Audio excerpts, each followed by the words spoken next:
Hey folks, Bubble here. Welcome back to 3 Zen. On occasion, I'm asked, how was it that you found your way into sobriety?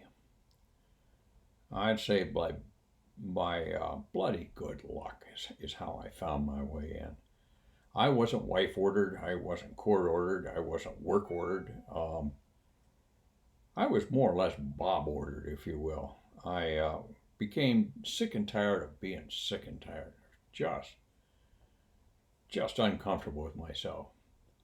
And so one day I went over to the Lutheran church here in White House, where we lived at the time, and I asked to speak to the minister. And so I sat down and talked with him, and I told him I had a gut feeling there was something wrong with me, but I just didn't know what it was. Well, I knew exactly what it was, but I just didn't know where to start. So I talked to him for a while, and then he said, when I meet people that are struggling like yourself, one of the first things I think about is sending them to see this friend of mine who's a psychologist. And at that time, I was willing to do whatever it would take. I was fine with that. So I went and saw Dr. Wayne Graves, and he gave me a test, a couple of tests, a battery of tests, if you will. And when the test results came back, he called me in and said, well, he said, I would diagnose you as alcoholic, and he said, I'd recommend a 28-day program followed by AA attendance. I wasn't so sure I wanted to hear about that, but okay. And he says, if you choose to go forward, he said, you run the risk of losing your pilot's license. I was at a point I didn't care. I really didn't care. That's how down, and I had a passion for flying like you couldn't believe. But that's where alcohol had taken me. So I thought about it. I went home and told my wife at the time how everything had come out, and I chewed on it for a while. And I had met a guy, another pilot at Northwest, and I really admired him. Um, and one day, a couple months earlier, I suppose this is where the seed got planted. He came on my airplane. He was heading up to Wisconsin, heading home to Wisconsin. And I said, just get off a flight. And he says, no. He said, I come down to Detroit once a month for a meeting with the chief pilot. And I said, oh, how about that? And he said, Bob, I've flown with you. He says, I suppose I can trust you. He says, I'm in recovery for alcoholism. And at that instance, two things went through my mind. First, I admired the hell out of him. I just admired his courage. Um, he became an instant hero to me. Then I felt disgust, just absolute pure disgust. Disgust in myself that I didn't have the courage to come forward myself. Well, that experience happened about 3 months before I went to see the Lutheran minister. So when I came out of the shrink's office, I went home and I looked this guy's phone number up and I called him and I talked to him about it. And I said, listen, I just saw a minister and a shrink, and I said, I'm pretty sure I'm dealing with the same thing you are. And he suggested I call the union rep for the airline, for the ALPA rep for Northwest Airlines. And I said, okay. And he assured me that he would be standing by me as I went forward.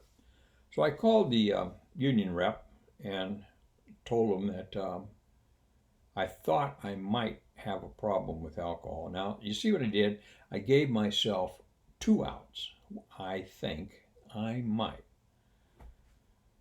One of the things you'll learn about alcoholics is we always tend to have to shoot an angle on things. It's just natural to our psyche, I suppose. We just have to shoot an angle on it.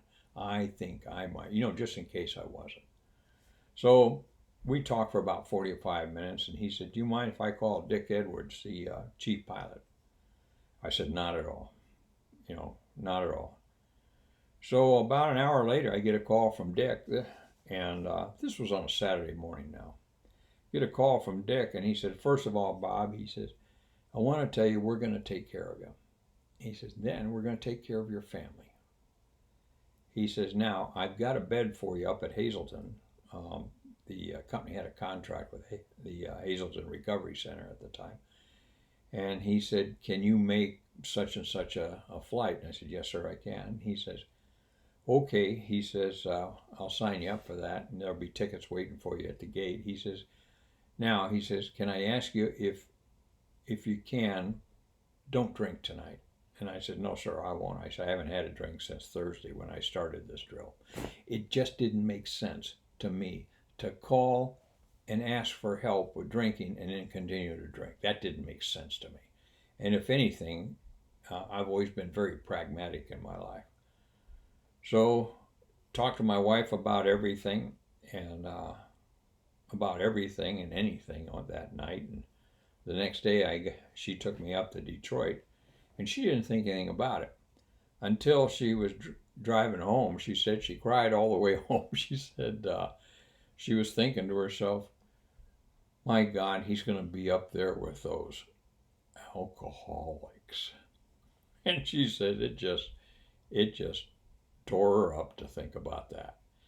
At any rate, little did she know I was one of those alcoholics.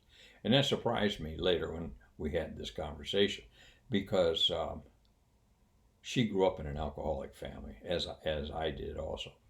At any rate, that's how I got up to Hazleton. I showed up. They told us where to meet outside a specific gate, so I went down there. And I happened to meet another pilot who was going into treatment at the same time. A van picked us up at the appointed hour. We got in a van. He drove up to, I think it's Center City. And before he turned into the camp, if you will, into the grounds of Hazleton, there's a bar right across the street. And he said, "I'm authorized, if you think you want one more drink before you go into treatment, to drop you off." And I said, "No, I don't need to show up. That doesn't make sense to me." And the other guy didn't want anything to drink either. So that's how it was when they took us into treatment. And a lot of emotions went through me at that time. I was scared to death, and yet I was excited about the whole thing. So I'll share a little bit more about my journey as I go along on this thread. Suffice to say, that was one of the best decisions I ever made in my life, because now I can sit here and talk to you. There's no doubt in my military mind, if I had kept drinking, I would have been dead within 2 or 3 years. That's about how bad it was going. So,